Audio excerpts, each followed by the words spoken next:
जय हिंद साथियों, हमारे परिवार बिहारी क्लासेस में आपका शुभ स्वागत है। तो अभी एसएससी एमटीएस 2023 का एग्ज़ाम चल रहा है। आज 8 सितंबर प्रथम पाली का पेपर समाप्त हो चुका है। इस फर्स्ट शिफ्ट में पूछे गए सभी जीके के रियल और ऑथेंटिक सवाल को हम इस वीडियो में देखेंगे। साथियों, हमारे इस डेली एनालिसिस के वीडियो एवं इसके एक्स्ट्रा फैक्ट से बहुत सारे सवाल एग्जाम में पूछे जा रहे हैं। साथियों, यह कहना हमारा नहीं बल्कि कई सारे छात्रों ने हमारे वीडियो में कमेंट करके खुद बताए हैं। साथियों, एक छात्र रामकृष्णा कुमार ने कमेंट में लिखे हैं, आपका क्लास बहुत हेल्पफुल हुआ सर एमटीएस में। साथियों, आपको भी विश्वास दिलाता हूँ यहाँ से पढ़कर आपको एग्जाम में जरूर लाभ होगी। फर्स्ट शिफ्ट में एक प्रश्न पूछा गया, ड्री उत्सव किस राज्य में मनाया जाता है? तो इस प्रश्न का राइट आंसर हमारा हो जाता है अरुणाचल प्रदेश। ड्री उत्सव अरुणाचल प्रदेश में मनाया जाता है। यह उत्सव 5 जुलाई को मनाया जाता है। देखते हैं और भी अरुणाचल प्रदेश के प्रमुख त्यौहार जो कि एग्जाम में पूछे जाते हैं। रेह महोत्सव, लोसार महोत्सव, सागा दावा महोत्सव तो कई बार पूछा गया है। मोपिन महोत्सव भी पूछा गया है साथियों। संकेन त्यौहार, अपातानी त्यौहार, यह चारों याद रखेगा। सागा दावा महोत्सव, मोपिन उत्सव और संकेन त्यौहार, अपातानी महोत्सव, यह चारों अरुणाचल प्रदेश का है। और ड्री उत्सव भी याद रखेगा, एग्जाम में पूछा जा सकता है आगे शिफ्टों में। एक प्रश्न पूछा गया स्पोर्ट्स से, रोहित शर्मा ने कुल कितने T20 मैच खेले हैं? तो T20 मैचों की संख्या पूछी गई रोहित शर्मा का। तो अब तक कुल 145 T20 मैच रोहित शर्मा द्वारा इंटरनेशनल मैच खेला गया है। हमारा राइट आंसर 145 ऑप्शन में दिया हुआ था, जिसमें से कि उन्होंने 3809 रन बनाए हुए हैं। 3809 रन 45 मैच में T20 में रोहित शर्मा ने कुल बना दिए हैं। देखते हैं, रोहित शर्मा T20 इंटरनेशनल में 4 शतक और 29 अर्धशतक जड़ दिए हैं। कौन सा पुरस्कार क्रिकेट का ऑस्कर पुरस्कार कहलाता है? तो यह प्रश्न पूछा जाता है। तो आईसीसी पुरस्कार को ऑस्कर पुरस्कार कहते हैं क्रिकेट का। और आईसीसी का हेडक्वार्टर कहाँ है? दुबई में। और बीसीसीआई का हेडक्वार्टर कहाँ है? तो मुंबई वानखेड़े स्टेडियम में। इसे भी ध्यान रखिएगा साथियों। एक प्रश्न पूछा गया, भारत में गजलों का राजा किन्हें कहा जाता है? तो यह प्रश्न का राइट आंसर हमारा हो जाता है जगजीत सिंह। भारत में गजलों का राजा जगजीत सिंह को कहते हैं। और जगजीत सिंह जी को गजलों का सम्राट के नाम से भी पुकारा जाता है। इसे भी ध्यान रखिएगा। आगे देखते हैं साथियों, हमारा यह कंटेंट और पिक्चर के माध्यम से समझाने का तरीका अगर आपको सही लगता है तो प्लीज़ हमारे इस छोटे से परिवार को सब्सक्राइब कर लें और अपने सभी साथियों को यह वीडियो शेयर करें ताकि उनका भी लाभ हो पाए और वे भी आगे शिफ्टों में अच्छे नंबर गेन कर पाएँ। आगे एक प्रश्न पूछा गया, भारत में सर्वप्रथम जनजातीय खेल का आयोजन कब किया गया था? तो 2023 में ही इसी बार जनजातीय खेल का पहला बार आयोजन किया गया। हमारा राइट आंसर 2023 हो जाता। और कौन कौन करवाए थे? तो संस्कृति मंत्रालय, उड़ीसा सरकार एवं KIIT विश्वविद्यालय के सहयोग से 2023 में जनजातीय खेल उत्सव का आयोजन किया गया था। इसका आयोजन स्थल पूछ दिया जाएगा तो भुवनेश्वर में इसका आयोजन किया गया था साथियों। आगे देखते हैं, प्रश्न एक इतिहास से पूछा गया, ब्रह्म समाज के संस्थापक कौन थे? तो यह काफ़ी इजी सवाल पूछा गया, सभी स्टूडेंट इसका राइट आंसर कर दिए होंगे। इसका राइट आंसर हमारा राजा राम मोहन राय हो जाएगा। ब्रह्म समाज के संस्थापक राजा राम मोहन राय थे। इसकी स्थापना 1828 ईस्वी में देवेंद्रनाथ टैगोर से के सहयोग लेकर के राजा राम मोहन राय किए थे। देखते हैं कुछ और भी कुछ देखते हैं जो कि एग्जाम में पूछा जाता है। देखते हैं कुछ और भी आंदोलन जो कि एग्जाम में कई बार पूछ दिया जाता है। सूर्योदय भूदान आंदोलन कौन किए थे? सूर्योदय और भूदान आंदोलन आचार्य विनोबा भावे के द्वारा शुरू किया गया था। सर्वेंट ऑफ इंडिया सोसाइटी की स्थापना गोपाल कृष्ण गोखले के द्वारा किया गया। खुदाई खिदमतगार के लिए कौन किए थे? खुदाई खिदमतगार की स्थापना खान अब्दुल गफ्फार खान के द्वारा किया गया था। शुद्धि आंदोलन के शुरुआत कौन किए थे? तो दयानंद सरस्वती के द्वारा शुद्धि आंदोलन का शुरुआत किया गया था। मिशनरीज ऑफ चैरिटी, इसके संस्थापक मदर टेरेसा जी को जाना जाता है। आगे देखते हैं, होम रूल लीग आंदोलन के संस्थापक कौन सदस्य हैं? तो एनी बेसेंट और बाल गंगाधर तिलक। और नर्मदा बचाओ आंदोलन मेधा पाटकर के द्वारा शुरू किया गया था। प्रार्थना समाज की बात करें तो MG रानाडे जी प्रार्थना समाज के संस्थापक थे। आर्य समाज दयानंद सरस्वती। तत्वबोधिनी सभा के संस्थापक देवेंद्रनाथ टैगोर थे। अभिनव भारत BD सावरकर, यह एग्जाम में कई दफ़ा पूछा गया है साथियों। यह सभी आंदोलन याद रखेगा, एग्जाम में पूछा जाता है।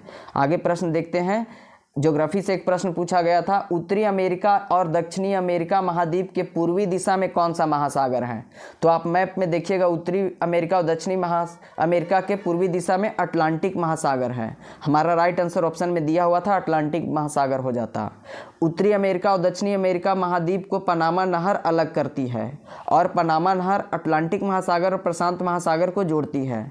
पूछा जाता है विश्व का सबसे गहरा स्थान कौन सा है? तो प्रशांत महासागर में मेरियाना ट्रेंच सबसे गहरा स्थल है, जिसकी गहराई की बात करें तो 11,022 मीटर इसकी गहराई है। 11,022 मीटर, याद रखिएगा, किलोमीटर नहीं, 22 मीटर है। आगे देखते हैं सुंडा ट्रेंच, जो कि हिंद महासागर की सबसे गहरी बिंदु है, इसे भी ध्यान रखिएगा। आगे एक प्रश्न पूछा गया हिस्ट्री से, महात्मा गांधी जी ने दांडी यात्रा के उपरांत कौन सा आंदोलन शुरू किए थे? दांडी मार्च खत्म करने के बाद गांधी जी के द्वारा सविनय अवज्ञा आंदोलन की शुरुआत किया गया था। हमारा राइट आंसर सविनय अवज्ञा आंदोलन हो जाता। दांडी मार्च की शुरुआत गांधी जी द्वारा साबरमती आश्रम से शुरू किया गया था, जो कि 12 मार्च 1930 को साबरमती आश्रम से शुरू हुआ और दांडी नामक स्थान पे 6 अप्रैल 1930 को पहुंचे थे और नमक कर का तोड़ दिए थे। गांधी जी के साथ सरोजिनी नायडू भी एक नमक सत्याग्रही बनी थी। और तमिलनाडु राज्य में पूछा जाता है कि नमक सत्याग्रह कौन कर रहे थे? तो इनका नेतृत्व गोपाल कृष्ण गोखले जी कर रहे थे, जो कि गांधी जी के गुरु हैं। और गोपाल कृष्ण गोखले का गुरु पूछ दिया जाएगा तो एमजी रानाडे गोपाल कृष्ण गोखले के गुरु हैं। आगे देखते हैं, एक प्रश्न पूछा गया, हर शिफ्टों में पूछा जा रहा है एक बुक और ऑथर से। ए अनसिटेबल बॉय के लेखक कौन है? तो ए अनसिटेबल बॉय पुस्तक के लेखक है करण जौहर, जो कि फिल्म डायरेक्टर हैं करण जौहर। आगे देखते हैं कुछ पुस्तक चर्चित जो कि एग्जाम में पूछा जाता है। विंग्स ऑफ फायर पुस्तक के लेखक कौन है? तो एपीजे अब्दुल कलाम। और मेन कैंप के लेखक कौन है? Adolf Hitler. An era of darkness पुस्तक के लेखक हैं Shashi Tharoor. A century is not enough पुस्तक के लेखक कौन है? Sourav Ganguly. Test of my life के लेखक हैं Yuvraj Singh. Playing it my way के लेखक कौन है? सचिन तेंदुलकर। और सचिन तेंदुलकर की यह आत्मकथा भी है, इसे भी ध्यान रखिएगा। एक इतिहास से प्रश्न पूछा गया, सांची का स्तूप के निर्माणकर्ता कौन थे? तो सम्राट अशोक, जो कि मगध के सम्राट थे, वे सांची के स्तूप का निर्माण किए थे। हमारा राइट आंसर अशोक हो जाता। यह मध्य प्रदेश राज्य में स्थित है सांची का स्तूप। और सम्राट अशोक के बारे में कुछ बिंदु जान लेते हैं। उनके पिता का नाम था बिंदुसार और माता का नाम था सुभद्रांगी।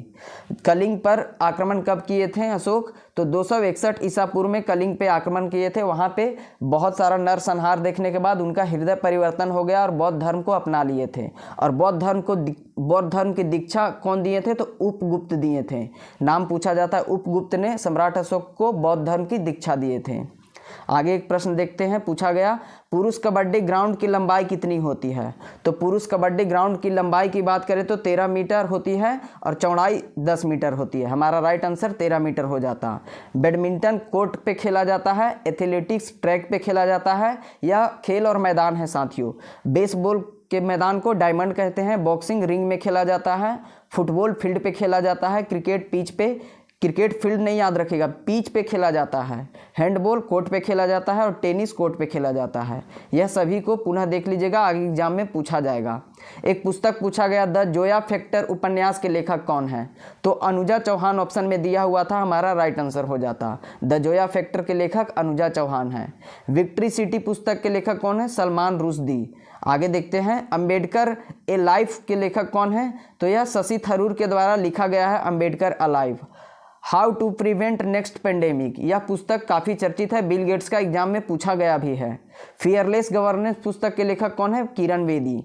लाल सलाम पुस्तक के लेखक कौन है? स्मृति ईरानी, याद रखेगा। आगे देखते हैं, अमीबा में किस प्रकार की कोशिकाएं पाई जाती है? यह एक प्रश्न पूछा गया साइंस से। तो अमीबा में एक कोशिकीय कोशिका पाई जाती है। हमारा राइट आंसर एक कोशिकीय हो जाता। एक प्रश्न पूछा गया, पंडित जानकी प्रसाद किस घराने से संबंधित है?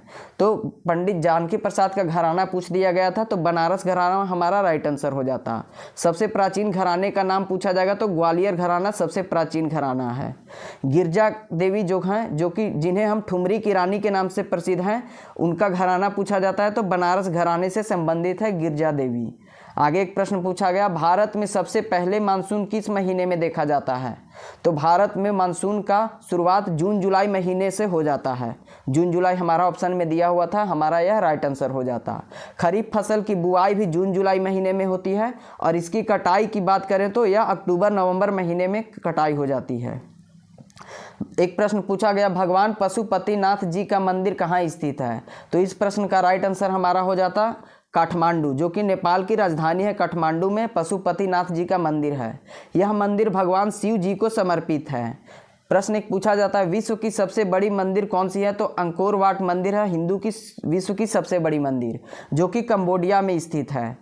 पूछा जाता है, विश्व का सबसे बड़ा बौद्ध मंदिर कहाँ है? तो यह इंडोनेशिया में, जिसका नाम है बाबा बुदुर मंदिर। इन्हें भी ध्यान रखिएगा साथियों। एक प्रश्न पूछा गया था, इनकम मेथड किसे कहते हैं? तो इसका राइट आंसर अब अगर आपको पता हो तो हमें कमेंट में करके बताएं साथियों। यह सभी प्रश्न बिल्कुल रियल और ऑथेंटिक हैं। प्लीज़ हमारे इस वीडियो को पुनः देखें और हमारे चैनल को सब्सक्राइब करें। धन्यवाद।